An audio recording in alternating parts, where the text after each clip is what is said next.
दो दिन चलता रहता है।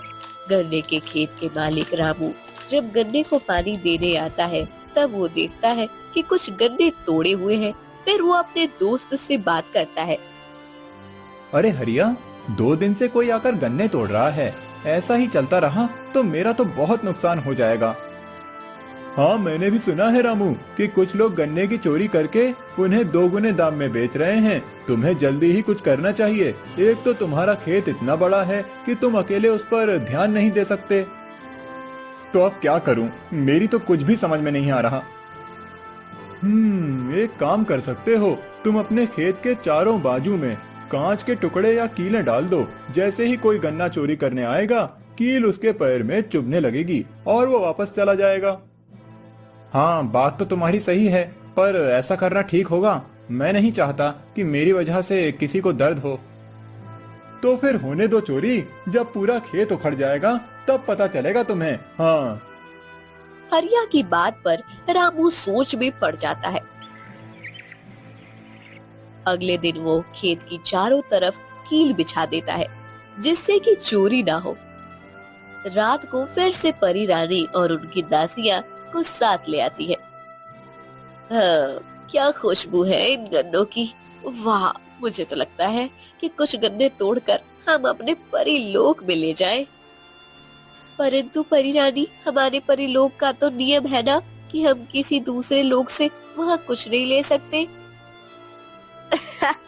हाँ हाँ, जानती हूँ। तुम्हें मुझे बताने की जरूरत नहीं है। चलो, अभी तो ये गन्ने खा लेती हूँ। परी रानी फिर से दासियों को गन्ने तोड़ने को कहती है। इधर सुबह जब रामू खेत में आता है, तब वो सोचता है कि आज तो गन्ने की चोरी नहीं हुई होगी। लेकिन जब वो आकर देखता है खेत के एक हिस्से में गन्ने गायब हो गए हैं, तब वो भागकर हरिया के पास आता है और सर पर हाथ धरे बैठ जाता है। अरे क्या हुआ रामू भाई, ऐसे क्यों बैठे हो? क्या बताऊं हरिया, कल तुमने जैसा कहा था ठीक वैसे ही मैंने खेत के चारों ओर कील बिछा दी थी। लेकिन जब मैं अपने खेत में गया तब मैंने देखा कि खेत के एक हिस्से से गन्ने गायब हो गए हैं। क्या? भला ऐसी चोरी कौन कर सकता है जो खेत के अंदर भी ना आए और गन्ने चुरा कर ले गया?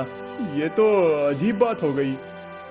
दोनों सोच में पड़ गए थे कि आखिर चोरी हो कैसे सकती है, लेकिन उन्हें ये पता नहीं था कि परियां आसमान से उड़ती हुई सीधे खेत के अंदर आ गई थी, इसलिए उन्हें कील चुभने का कोई सवाल ही नहीं था। फिर एक दिन, दासियों, मेरा गन्ने खाने का बहुत मन हो रहा है। चलो, हम अभी पृथ्वी लोक पर चलते हैं। पर तू परी रानी, अभी तो सुबह है, हमें किसी ने देख लिया तो तुम दोनों किस लिए हो? तुम और बाकी दासियां खेत के बाहर रहकर पहरा देना। अगर कोई आता हुआ दिखे तो तुरंत मुझे खबर कर देना। परंतु पर रानी, अब कोई किंतु परंतु नहीं। चलो, जाने की तैयारी करो, मुझे भी थोड़ा श्रृंगार करना है। दासी यामिनी और दासी लतिका परी रानी के कक्ष से बाहर आती है। लतिका, मुझे परी रानी का व्यवहार बिल्कुल भी अच्छा नहीं लगता। हम कितने दिनों से रोज उस खेत में जा रहे हैं। परी रानी तो रोज हमें गन्ने तोड़ के लाने को कहती है और खुद खा लेती है। हमें तो आज तक उस गन्ने का स्वाद कैसा है ये भी नहीं पता। और उस किसान के बारे में भी तो सोचो, उसका कितना नुकसान होता होगा ऐसे गन्ने की चोरी हो गई तो। तुम्हारी बात तो सही है यामिनी, परंतु हम क्या कर सकते हैं? हम तो साधारण दासियां हैं। परी रानी के साथ शत्रुता करना हमारी क्षमता के बाहर है। हम साधारण दासियां नहीं है लतिका। क्या तुम नहीं जानती कि परी रानी ने अपनी शक्तियां बढ़ाने के लिए हमारी शक्तियां सीमित की है? उन्हें भय था यदि हम में भी उनकी जितनी शक्ति होती तो हम उनकी जगह पर हम रानी ना बन जाए, इसलिए उन्होंने हमारी शक्तियों को सीमित कर दिया है। सब जानती हूँ यामिनी, परंतु हम कुछ नहीं कर सकते। देखना लतिका, मेरा हृदय कहता है कि एक दिन ऐसा जरूर आएगा कि उस दिन कोई आकर परी रानी के कमंड को चूर चूर करेगा और हमें इस पीड़ा से मुक्त करेगा। वो सब तो जब होगा तब होगा यामिनी, अब चलो, अन्यथा रानी परी और क्रोध करेंगी हम पर। सभी दासियां परी रानी के साथ रामू के खेत में आती हैं। परी रानी दासियों को खेत के आसपास नजर रखने को कहती है। यामिनी भी एक पेड़ पर बैठकर नजर रख रही थी कि तभी उसके कान पर रामू की आवाज आती है। क्या कहूँ हरिया, ये गन्ने की चोरी तो रुकने का नाम ही नहीं ले रही। अब तक लगभग आधे गन्ने उस चोर ने चुरा लिए हैं। तुमने जो उपाय कहा था वो भी कर लिया, लेकिन समझ नहीं आ रहा कि चोर किस रास्ते से आकर गन्ने चुरा कर ले जाता है। मेरा तो बहुत भारी नुकसान हो गया भाई।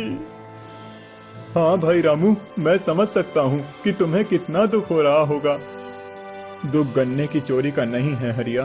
तुम तो जानते हो कि गांव में कोई भी मुझसे गन्ने या दूसरा कोई भी अनाज मांगने आता है तो मैं खुशी खुशी दे देता हूँ।